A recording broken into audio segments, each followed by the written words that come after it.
Welcome live, as you can tell from the setup here from Belgrade Stark Arena for the Euroleague Final Four. We are right in the thick of the media section, so you're going to have people walking across, walking through shots. Learn to handle it because we are at this really tense time. It's almost like to go and see Sheska and Real's players before they go out. Moshe, we met Fenner and we met Zalgiris earlier. What did you get from that bit of few minutes we had with the players? Well, to be honest, it looks like everyone's ready. They know what's at stake. They know how to do it, what to do it, and where and why. They can answer all the questions. Now, the biggest question for us, and perhaps for them, for the coaches, for the players, can they perform? What will be their level of execution? Because we've seen Žalgiris execute, we've seen Fenner execute, but who will execute each other? Well, like Moshe, like Zalgiris are really sick of being told they're underdogs. That's what I was getting from all the players talking to them out there. I was talking to Kevin Pangas, I was talking to Brandon Davies. Brandon Davies was put it simply, we earned our place here the same way everybody else did. They're sick of the underdogs being here. They're just out there to go out and play. Had a great time talking to the guys as well. Like Kevin and Brandon, both very softly spoken. They take a long time to say what they're going to say, but they do say quite a lot. Then compared it to the Fenner guys, you have Brad Wanamaker, Nick Melly, and of course I also spoke with Jason Thompson, two of those guys in their first ever Final Fours. And our Seska Media guys arriving during, how was that for a little moment during the live show? Seska Media guy arriving there. And it's got a good design this year as well. So we'll obviously be looking at the Seska players shortly, but Wanamaker it was amusing talking about Bradovic. He definitely is enjoying playing with him. Of course, he's played under some very different coaches. David Blatt obviously at the Rushafaka, and before then Vettigieri at Bamberg. So Melly, probably the most confident man out there. I think he'd be happy to go up against the Golden State Warriors right now, plus the 1992 Dream Team at the same time. That's how confident he is right now. Moshe, you getting that vibe from the Fenner players? Well, to be honest, when you think about it, you look at the roster that they have, right? And first, we got to address this. Wanamaker, right, and Melly, they played together all the way from Bamberg. Yeah, they've got that experience. They both had that breakthrough in Bamberg. Now, for them to actually get back together on a title 4 team. Exactly, on a title contending team, that is something big. And they're both key players on that title contending team. Like Brad Wanamaker, and that's the most important player for that is exactly, and we'll explain exactly why shortly. Before that, Brad knows the importance of Melly, and not just because we gave him the Vuja vision. He knows his importance because that. Yankunas, there's this guy, right? Another guy that was awarded, and another guy that's interrupting our broadcast. It's going to happen a bit here, guys. Yeah, we hope not a lot, though. At the same time, they know what's at stake. They know the importance of Yankunas, his entire experience, his clutch. Of course, yeah. The fact that he was here, not here in Belgrade, but he was in a Final Four in '99 as a kid, pretty much. As an actual kid, Yeah, it's crazy. Speaking of kids, we're about to meet another one. Young Luka Doncic, obviously of Real Madrid. Huge pressure on him this weekend now. Go back to Istanbul last year, Moshe. Safe to say Luka Doncic has an absolute nightmare in the Final Four. What's likely to be his last Final Four, obviously there's always ifs, buts and maybes. But if what we assume is the logical course of events is true, this is his last Final Four. You got to think the kid wants to go out from Europe on the absolute highest. That's the best way to leave Europe, ain't it? When you think about it, I mean... Yeah, not like Britain. Oh, went there. Okay, that burned. Brexit had to be done. I'm an Irishman. Yes. But Doncic obviously wants to go out big. But you got some really mix of the team. You got the fabulous barista boys, Fab Kozer and JC Carroll. You got Felipe Reyes there, and you've got the return from injury Sergio Yui. We saw a bit of him against Panathinaikos. How important though, apart from the Panathinaikos series games, were him getting some real reps in the ACB motion? Well, you look at it this way. You think of Madrid coming to this Final Four without him, and you go man, a lot's going to be on Doncic's shoulders, and you think to yourself, you know what, he's just a kid, it's okay. But all of a sudden, you get this reinforcement, and it's a huge reinforcement with him. And we saw that against Panathinaikos. He looks a bit hesitant in the first half, and then all of a sudden, he went on super mode. He went on super U, and you can't stop that. And getting that especially, I mean, mentally wise, the effect this could have, even upon Ceska's players, who all came back, by the way. It looks like that both Kyle Hines and also Nando De Colo are fully fit.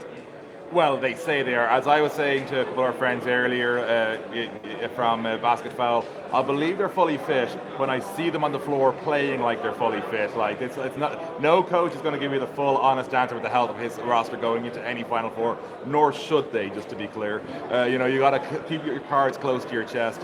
But I suppose looking at that backcourt battle, it's Nando and Chacho against Yui and Doncic, like. I'm actually thinking they pretty much neutralize each other when it comes down to the parts of the court floor. But what's your look at it? I think that the entire game would be decided specifically by the front courts, not backcourts, especially because they're going to cancel each other. Now, the level of execution, I think that Coach Lasso would try and go first to Eddie Tavares, to Gusayon, and try to find open guys on the wings, try to create some sort of say he's going to do a rope-a-dope. If he hadn't been injured, he probably would have been at least second best, if not best, in the Vujo vision. We're going to have another bit of an interruption here now. We've got a couple twice. Get this, three guys at the same time. Yeah, we picked a great spot for our live shots because we had to. So it's like just doing a live shot. Yeah, that's number 4. And so we're just keep count of it at this stage. And Ione is going to get a lot of balls out there, get guys open. And so for like a JC Caro, for a Sergio Yui, that's huge.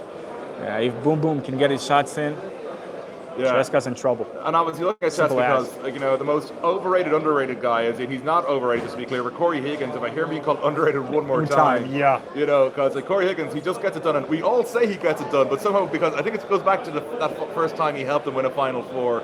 We're saying Corey Higgins didn't get appreciated enough. I think he's appreciated enough now, but he's going to be a big factor, him and Clyburn, really. He sure is, but I think that the biggest thing with the Cheska roster is, are we going to see Vorancevic playing the 5? And if we do, what's going to happen with Kurbanov and with, of course, Victor Rudd? Will he finally be unleashed? And I'm not talking unleashed in a matter of just giving the playing time, but let Victor Rudd be Victor Rudd. Let him run the open court. Let him break the rims and dunks. The good old-fashioned. And defensively, there's a massive question if you go with Vorancevic at the 5, because you're changing the role of Kurbanov a bit, in that respect. And Kurbanov, obviously, defensive specialist, probably the best pure defensive player in Europe right now in terms of guys who, when it comes to being better at D than offense at least, the best pure defensive player in Euroleague right now at the top end. Kurbanov, he's going to get job done on D, but can he be above par offensively? Because I think Cheska's going to need to actually make an offensive contribution to win this game. Without a doubt, they would have each and every one of their guys to step up tomorrow night. And when I'm saying each and every one of them, I mean each and every one of them. Every contribution on both ends of the floor. And now looking at sort of into those deeper contributions, because Felipe Reyes, it's kind of, you forget that he's a brawler. He's a brawler, but also he doesn't have to play the heavy minutes he used to because he's got that supporting cast around him now. Because obviously Real have had their injury issues up front all season. That's possibly the least surprising thing you're hearing on this show. For sure. But they're pretty much at full, not necessarily full health, but full roster health in terms of actual, the only one of the guys you expected to have that they don't have is Kuzmic. And of course you have Tavares basically taking his roster slot anyway. So you kind of go, you don't have to overwork Felipe Reyes. You can basically use him strategically. And I think that's a big plus for Pablo Lasso. It sure is. But we saw the greatness of Felipe Reyes against Panathinaikos. But part of that was because he was allowed to have those rests he needed, and then come back in and look so fresh. When you have when you have such a deep roster and a high quality one, you have the shot of doing whatever you want. You make teams adapt to you.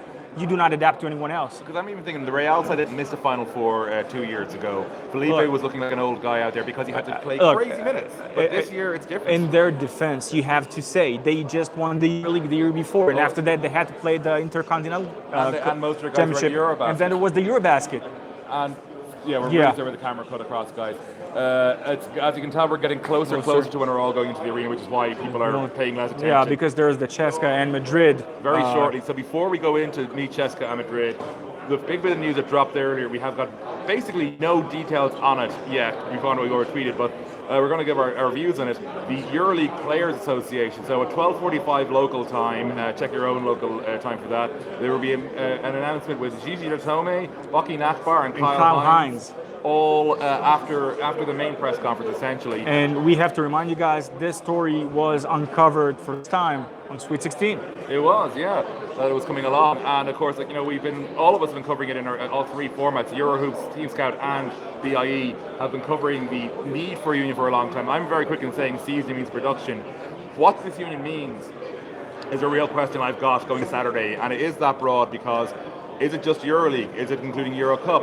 Will there be room to expand outside of Euroleague properties? Because while obviously every player deserves some unionization and needs it, and I'm firmly in favor of a Euroleague Player Association, it's further down where those players get it. And, like, you know, the likes of Kyle Hines especially is a great example. Kyle came in at a pretty low level in Europe and built his way up. Like, you know, it's players who are coming in like him who could be the Kyle Hines of tomorrow, you know, who needed support. Without a doubt, but I think that there's this one thing we have to address. It's like you said, we don't know. We still don't know exactly what's it going to be. Euro Cup, Euroleague, and some other stuff. So, in a nutshell, because that's all we can provide right now, I think that the biggest thing that we can take from it is that players need to have some sort of a back. You know, it's like we posted about it last year, like the players demanded a voice after Kalmich and Jackson obviously went vocal online about it. Like, you know, I'm a firm believer and a supporter of player unions. Patrick Baumann, who is of course at FIBA, has said he would welcome a global or even a European level players union at all levels. And, you know, so like there's support like beyond here for pan-national player representation. So it's, you know, it's great to see. But I think that it's going to have I think it's going to have a bigger effect because think about it this way: the union can only vouch for the EuroLeague players, right? Of course, yeah. So, but it's an example because this time it's going to show everyone else within the basketball sphere. Oh, it's okay, gonna wake we take care of our own.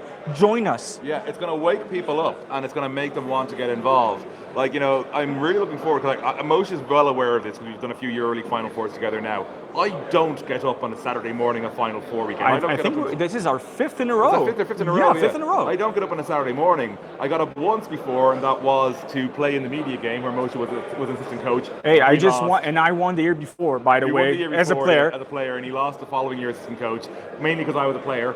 And to be honest, but it's like, you know, it's like you brought down the thunder though. Of the five, and that also includes, by the way, because one before I met Moshe was when I was there as a fan. I didn't get up that morning either. You know, this will be the second time I get up before. Well, at a normal breakfast time, basically, on a Final Four Saturday. I'm normally very happily in my bed. So thanks, Kyle, Bucky, and Gigi. And Gigi, yeah, you know, you're getting me out of bed. You know, it's so that's basically all we got time for because we gotta run. But we really have to send a message, Gigi. We love your beard.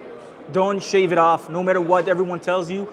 Even if you win or you don't win the EuroLeague Championship this year, you do not have to shave the beard. Absolutely, keep the beard. Exactly. Keep the beard. People fear the beard. Now, one last thing before we go offline and until we go online again tomorrow. Aris, from here in Belgrade, we miss you. Miss you, buddy. And thanks for having our backs all season long. And thanks everybody for tuning in. We'll be here again tomorrow, daytime. And actually, maybe after game as well, perhaps. Both games, maybe. We'll see. Well, not between games. There's no gap. No, there's no. But like, we'll definitely be here pre-game tomorrow, and obviously we'll have a Saturday show as well. And we are planning something great with a lot of guys here, so we're working on it. We want to bring you something good. Well, we are bringing something good now. No, we're going to bring more than a game. Yeah, I mean, come on. Of course, but also we'll be live Saturday. We were going to go live Saturday anyway. Now we've got more of a reason with this announcement, I think it's fair to say. Exactly. It's great. So listen, thank you all for tuning in. We'll be back with you tomorrow afternoon. Keep an eye on our social channels to see when we're live. Which is BIE, lower dash, basketball, Eurohoops.net, obviously, and there's... I'm Team Scout, but exactly. but also you follow Team Scout on Facebook, and you follow Eurohoops on YouTube. And BIE basketball, exactly. Every time, all day, every day, especially for you. Till next time. Bye-bye. Bye.